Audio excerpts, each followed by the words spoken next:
Hello family. તો અત્યારે વાગ્યા છે 2:45. અમે ગયા હતા ચેક ઇન કરાવવા માટે. મીન્સ લિસ્ટમાં ના ઓલું આવી ગયું હતું, સ્ક્રીન પર અપડેટ થઈ ગયું હતું, પણ અમે ગયા, અમારો વારો આવ્યો, પછી કે હવે તમે 4 વાગે આવો, અત્યારે નહીં. તો ફાઇનલી અમે પહોંચી ગયા છીએ અમદાવાદ, અને અમે જઈએ છીએ ભાવનગર. અમે ટેક્સી બુક કરાવી લીધી છે. તો જાનવીની ફરમાઈશ પૂરી થાય છે અત્યારે. Hello family. તો આજે છે અમારો લાસ્ટ ડે હનોઈ વિયેતનામની અંદર, અને આજે છે અમારી 7 વાગ્યાની ફ્લાઇટ. તો ફ્લાઇટમાં જવા માટે અમે હમણાં બસ 12 વાગે નીકળી જશું અમારા હોટલથી. Hello family. તો અમે પહોંચી ગયા છીએ એરપોર્ટ પર. આજે અમારો લાસ્ટ ડે છે હનોઈમાં, અને ઓલરેડી અમે એરપોર્ટ આવી ગયા છીએ. બસ હવે 7 વાગ્યાની ફ્લાઇટ છે ને અત્યારે વાગ્યા છે કેટલા છે, 12:35 થઈ છે, અને પહોંચી ગયા છે. હવે બેગ્સ ને બધું વેઇટ તો બરોબર થયું છે, થોડું ઘણું રિસ્કી જેવું છે, જોઈએ હવે શું થાય છે. અને તમે લોકો વિચારતા હશો કે હું વ્હાઇટ ને ગ્રીનમાં હોઉં છું એરપોર્ટમાં આવું એટલે, અને જાનવી જેકેટમાં આવે છે એરપોર્ટમાં આવે છે. ઓલરેડી રીઝન એવું છે કે અમારે ઠંડી લાગે થોડીક ફ્લાઇટમાં, અને બીજું રીઝન એ છે કે આ બધું હેવી છે, એટલે ખાલી ખોટો વેઇટ કરે એની કરતા પહેરી લેવું સારું. હેવી બધું પહેરી લેવાનું એટલે વેઇટમાં વાંધો ન આવે. અને હું જીન્સનું પહેરીને જ બેસું છું. થોડું કમ્ફર્ટેબલ નથી રહેતું, પણ વેઇટ કરે એની કરતા તો સારું ને. ખાલી ખોટા એક્સ્ટ્રા દેવા એની કરતા પહેરી લેવું સારું. સો ધેટ્સ ઇટ ફોર અત્યાર સુધીનું. અને હવે અમે પૂછવા ગયા હતા, હજી ચેક ઇન સ્ટાર્ટ થયું નથી, તો હવે થોડી વાર ચેક ઇન સ્ટાર્ટ થાય એટલે બેગ્સ આપીને પછી અંદરની સાઈડ જતા રહેશું, પછી અંદરનું એરપોર્ટ બતાવશો તમને. અત્યારનું તો ઠીકઠાક છે, એટલું બધું કઈ સારું મજા આવે એવું એરપોર્ટ નથી. ચેક ઇન થયા પછીનું કેવું છે એ બતાવશો તમને. Hello family. તો અત્યારે વાગ્યા છે 2:45. અમે ગયા હતા ચેક ઇન કરાવવા માટે. મીન્સ લિસ્ટમાં ના ઓલું આવી ગયું હતું, સ્ક્રીન પર અપડેટ થઈ ગયું હતું, પણ અમે ગયા, અમારો વારો આવ્યો, પછી કે હવે તમે 4 વાગે આવો, અત્યારે નહીં. તો અમે પાછા આવીને બેસી ગયા. અહીંયા બિસ્કિટ ખાધા છે, રેપર હમણાં ફેંકવા જવું છે. અમે 4 વાગ્યાની વેઇટ કરીએ છીએ, જલ્દી 4 વાગે અને અમે જઈએ ચેક ઇન કરાવવા માટે. ચેક ઇન થઈ જાય પછી પાછું ડિપાર્ચર અમારે જવું પડશે, ડિપાર્ચર ગેટથી, અને ઇમિગ્રેશન કરાવવું પડશે, સિક્યુરિટી ચેક કરાવવું પડશે. 2 પ્રોસેસ હજી બાકી છે, એટલે મેઇન ટેન્શન હળવું થઈ જાય એક વેઇટનું, તો પછી 2 ટેન્શન તો કઈ છે નહીં. ઇમિગ્રેશન હવે ઇન્ડિયા જવું છે પાછો, એ તો સ્ટેમ્પ તો મારી જ દેવાના. નો મારે ફ્રીમાં રાખતા હોય તો અમે રહી જશું અહીં. એ ફૂકોકમાં હનોઈ નહીં, હનોઈમાં નહીં, ફૂકોકમાં. તો ફ્રીમાં રાખતા હોય કે ભાઈ તમે હજી રોકાઈ જાઓ, ઇમિગ્રેશન તમારે નથી કરવા, તો ફૂકોકમાં રહી જશું, હનોઈમાં નથી રહેવું. તો હવે વેઇટ કરીએ છીએ કે જલ્દી 4 વાગે અને અમારો વારો આવી જાય જલ્દી. ફ્રેન્ડ્સ, અમે છે ને હમણાં બેગ્સ ના વેઇટ કરતા હતા, એમાંથી મને એક નવું ગેમ જેવું સૂચ્યું. ઓલો વેઇટ મશીન હોય ને, નાનું એવું છે અમારી પાસે, વેઇટ સ્કેલ. તેને આમ ખેંચીને પુલિંગ ફોર્સ કેટલો થાય છે ચેક થાય. તો પેલા જાનવીએ કર્યું, તો એનું પુલિંગ ફોર્સ થયું 20 kg નું, એટલે 20 kg સુધીનું પુલ થાય. અને પછી મેં કર્યું તો મારો 24 kg. એટલે અમારા બેની વચ્ચે બહુ જાજો ડિફરન્સ નથી. હવે જો જીમ કરવા માંડે ને, મારી જેટલી કેપેસિટી થઈ જાય કાજા પુલિંગ કેપેસિટી કરવાની. પ્લાન એવો છે કે હવે ઘરે પહોંચીને 1-2 દિવસ રેસ્ટ કરીને પછી જીમ સ્ટાર્ટ કરી દઈએ. તો શું કે બોડી આ લોકોની અહીંયા બધા એકદમ ફિટ, કોઈ બી આમ આપણે ઇન્ડિયનની જેમ જાડું નહીં, તમે કોઈનું બતાવી નહીં, એકદમ બધા ફિટ જ છે. એ કાલે અમે બેઠા હતા તો જોગિંગ કરતા હતા લોકો ત્યાં બહુ બધા. હા, બધા એજડ હતા. અમને યાદ હોય તો એક કીધું તો વાત કરી હતી કે કેનેડાના એક કાકા મળ્યા હતા, 75 યર્સની એજ હતી, એનું બી બોડી એકદમ ફિટ હતું. સો અમે પ્લાન કરીએ છીએ કે એવું રાખી દઈએ અમારું બોડી. Hello friend. તો ફાઇનલી અમે પહોંચી ગયા છીએ અમદાવાદ, અને અમે જઈએ છીએ ભાવનગર. અમે ટેક્સી બુક કરાવી લીધી છે, જે અમને ડાયરેક્ટ ભાવનગર અમારા ઘરે જ ઉતારી દેશે. અને અત્યારે અમે આવ્યા હતા મેકડોનલ્ડ્સમાં, જાનવીને બર્ગર્સ ને એવું જમવું હતું, એટલે ટેક અવે લઈ લીધું છે, કેમ કે ટેક્સીમાં બેઠા બેઠા જમશું. અત્યારે વાગ્યા છે ઓલરેડી 11:15 જેવું થઈ ગયું છે અમારે, અને બસ હવે વેઇટ કરીએ છીએ કે ભાઈ આવે અને અમે એની સાથે જતા રહીએ. તો ફ્લાઇટમાં અપડેટ એટલા માટે ન કર્યો કે અપડેટ ટાઈમ હતો નહીં એટલો બધો અમારી પાસે, અને બીજો ઇશ્યુ એ હતો કે અવાજ બહુ આવે ફ્લાઇટ્સમાં. હા બહુ આવે. અને આજુબાજુમાં બી લોકો બહુ અવાજ કરતા હતા, એટલે ફ્લાઇટમાં કઈ રેકોર્ડ થયો નહીં અમારાથી. અને પછી અમે બંને સુઈ ગયા હતા. જાગ્યા ત્યાં લેઓવર મિસ લેન્ડ થવા આવ્યું હતું. પછી હવે ભાવનગર પહોંચી જશું હમણાં 1-2 કલાકમાં, અને કાલે મળીએ આપણે નવા બ્લોગ સાથે.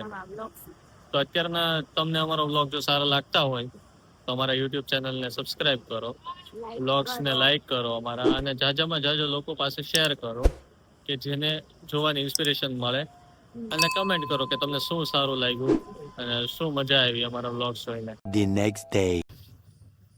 જય શ્રી કૃષ્ણ મારી વાલી યુટ્યુબ ફેમિલીને. તો તમને ખબર છે કે અમે કાલે ભાવનગર આવવા માટે નીકળી ગયા હતા. તો અમે પહોંચ્યા ભાવનગર રાતના 3 વાગે.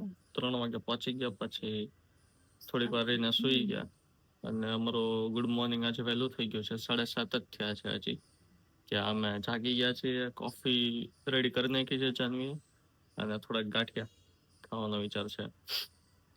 ગઈકાલે તો ભાઈ બહુ થાકી ગયા હતા. અમારું મોર્નિંગ આજે ઘરેથી થાય છે. અત્યાર સુધી વિયેતનામથી થતું હતું. આજે ટ્રીપ પછીનો ફર્સ્ટ ડે છે ગુડ મોર્નિંગ વાળો.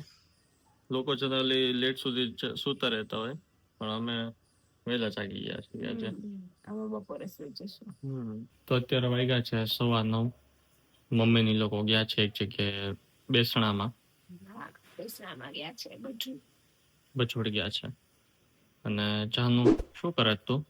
અમે ફરીને આવીને ફરી વાર રૂટીન શરૂ કરવું પડે ને કામ. રસોઈ બનાવવા માટે લોટ બાંધું છું રોટલીનો, એને ઘડીક રહેવા દઈશું. પછી રોટલીનો ટાઈમ થાય ત્યારે રોટલી બનાવીશું. અને દાળ ને ભાત બે પલાળી દીધા છે, શાકે પલાળી દીધું છે. એટલે દાળ ને ભાત બનાવીને પછી શાક બનાવવાનું, છેલ્લે રોટલી બનાવવાની. શેનું શાક બનાવવાનું છે આજે? ફ્લાવરનું. સરસ. મારું ફેવરેટ શાક બનાવવાનું છે. ઘણા દિવસ પછી આજે પ્યોર ગુજરાતી જમવા મળશે. પ્યોર ગુજરાતી તો ઈ બી ઘરનું. આમ પેટ ભરીને જમવા મળશે. મેં તો આટલા દિવસ ખાલી સૂકો નાસ્તો જ કર્યો છે. હા, એ નાસ્તા ઉપર જ જીવી છે. હું નાસ્તા ઉપર જ જીવી. એમાંય તે ચેવડો અને ઓલો મિક્સ ઓલું હતું કા? ચેવડો અને ચવાણ. હા, ચેવડો અને મિક્સ ચવાણું ઉપર જીવી છે. તો મારા તો થેપલા ને એવું બધું હતું એટલે મને ભાવતું હતું, પણ જાનવીને એવું કે ઠંડા થેપલા બી ન ભાવે. એટલે થેપલા હું જમતી હતી, પણ 8 નું પેકિંગ હોય ને તો એમાંથી 1-1.5 થેપલી જમું. બાકીના 5-6 હું પડી જાઉં. એમની જ જમી છે. એવું. સો અત્યારનો શેડ્યુલ રેગ્યુલર થઈ ગયો છે. હવે થોડીક વારમાં હું બેસી જઈશ વિડીયો એડિટિંગ કરવા, કેમ કે ઘણા દિવસથી વ્લોગ એડિટ કરવા છે, પણ હવે ન્યા હતા અમે લોકો એટલે થયા નથી, અને દૂધ ઉભરાઈ ગયું છે. અહીંયા બેઠા છીએ તો અહીંયા બેન ને છીએ તો દૂધ ઉભરાઈ ગયું છે. સો હવે જાની બધું સાફ સુફ કરશે. અને તો ફ્રેન્ડ્સ અત્યારે થઈ ગઈ છે આફ્ટરનૂન, વાગ્યા છે 5, અને અમે પીએ છીએ કોફી. મારો અત્યારે એક વ્લોગ અપલોડ થયો છે જે તમે લોકો પછી જોશો. અને અમે ખાઈએ છીએ શું છે જાના? સાબુદાણાની વેફર. નહીં, મૂર્ખા. તો જે લોકો સોમનાથ આજુબાજુના હશે એ લોકોને ખ્યાલ હશે કે આને સાબુદાણાને ચકરી નહીં પણ મૂર્ખા કહેવામાં આવે છે. તો અમે ખાઈએ છીએ મૂર્ખા. અમે છીએ ઇન્ટેલિજન્ટ, પણ અમે ખાઈએ છીએ મૂર્ખા. કાજા. તો આજે ઘણા દિવસ પછી રોટલી ને શાક અને દાળ ભાત જમ્યા છીએ અમે. બહુ મજા આવી ગઈ. દાળ ભાત શાક ને રોટલી જમવાનું. શેનું શાક હતું આજે? ફ્લાવર બટેટાનું સબ્જી હતું. અને જાનવી મને એમ છે 4-5 રોટલી તો જમી જ ગઈ હશે, અને દાળ ભાત બી 2 મોટા ચમચા ભરીને દાળ ભાત જમ્યા. આટલી વાટકીમાં જમ્યા છે. આપણે એમાં 2 ચમચા તો સમય જ જાય. ભલે ને મોટી સ્પૂન્સ. તો તમારે જમી લેવાય ને. મને દાળ ભાત ક્યાં ભાવે? દાળ ભાત જમવા મારું શું કામ છે? આજે તો આમ ધરાઈને જમી એટલે હેલો ફેમિલી, તો પડી ગઈ છે સાંજ અને આજે છે પાણીપુરીનો પ્રોગ્રામ કેમ કે જાનુની કરવાનું છે પાણીપુરીનું અત્યારે મામેરા પહેલા તું રોવે છો વિદાય થઈ ગઈ પાણીપુરીની. પાણીપુરીની વિદાય લાગે છે મામેરું નથી લાગતું આજે તો જાનુની ફરમાઈશ હતી કે પાણીપુરી જમવી છે. હું આવું એટલે એમ નહીં, એની ફરમાઈશ તો હતી પણ એવું મમ્મી હું આવું એટલે પાણીપુરીનું પાણી તૈયાર રાખજો એમ એમ. ફોન કર્યો તો ત્યાંથી. હા, હા. ત્યાંથી વિયેતનામથી ફોન કર્યો તો પાછો ફૂકોક થી ફોન થઈ ગયો હતો કે ભાઈ એડવાન્સમાં તમે પાણીપુરી રેડી કરીને રાખજો. તો બધું મટીરિયલ્સ તો રેડી થઈ ગયું છે. હવે બસ ડુંગળી સુધારવામાં આવે છે. અને આજે અમારા ઘરે આવ્યા છે ફૈબા હિન્કીબેન. ચશ્મા બશ્મા કાઢવા ગયો તો એ આવી જ ગયો. લે તો એવું ન રખાય હો એવું ઈ કઈ એડિટ નહીં થાય, આમને મૂકે છે. પાણીપુરી માટે સ્પેશિયલ બોલાવ્યા છે અમને. હે હા, સરસ. તમારી વસ્તુ બતાવી તમને શું લાવ્યો તમારી માટે? અમારી માટે લાવો તો ખરા. શું લાવ્યા છો? ઉપર પડી છે. હા, ઉપર પડ્યું છે. હા, તમારો માટે છે, ચતુફીબા માટે છે. એમ અમને મૂકીને અમારા ભાભી અમારી ભત્રીજાઓ કે જાનું હા, ઈ મને મૂકીને કાઈ નો ખાય. સાચી વાત છે. તો તમે આવ્યા છે માં ફૈબા? ખરીબા આવ્યા તા સ્કૂટી લઈને, હા, પણ મનીષભાઈ ને જોતું તો એટલે હું દેવા ગઈ ઠીક. પાછું, એટલે હું પાછી રિક્ષામાં બી આવી. ઠીક, બરોબર. એમ જ હોય ને, કોઈને હેરાન ન તો કરાય. પણ ફોન કરાય ને મને. નહીં, 10 રૂપિયા ન્યાથી અહીંયા પાછા. મને ફોન કરવો તો ને, હું રેડી જાત. પછી મેં કીધું હવે કાંઈ નહીં, તું મૂકવા આવજે કાળિયા. વાંધો નહીં, મૂકી દઈશ. તમે ટ્રીપ કરીને આવ્યા એટલે ફૈબા અમને વેલકમ કરવા આવ્યા છે. કેવો થાક રહ્યો, કેવો નહીં એવું પૂછવા. અને કેવી રહી ટ્રીપ કા ફૈબા? હા હો. એમ. તો બધું રેડી થાય છે પાણીપુરીનો.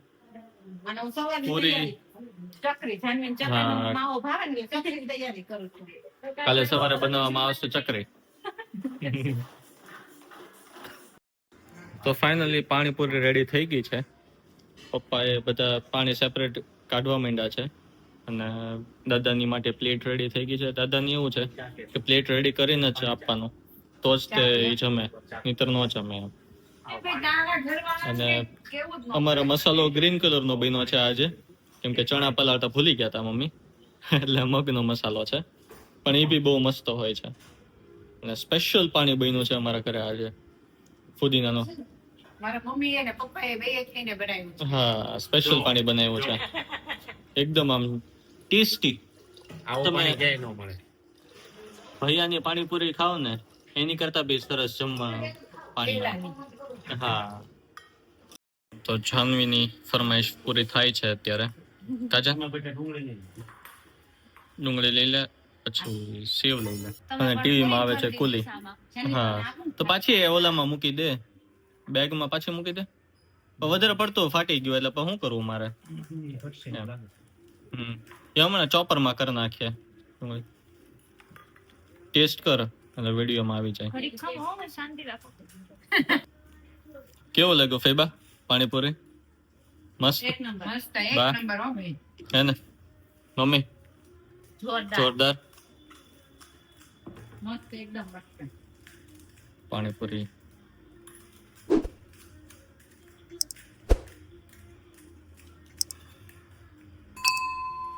સેટિસ્ફાઈડ હે ને?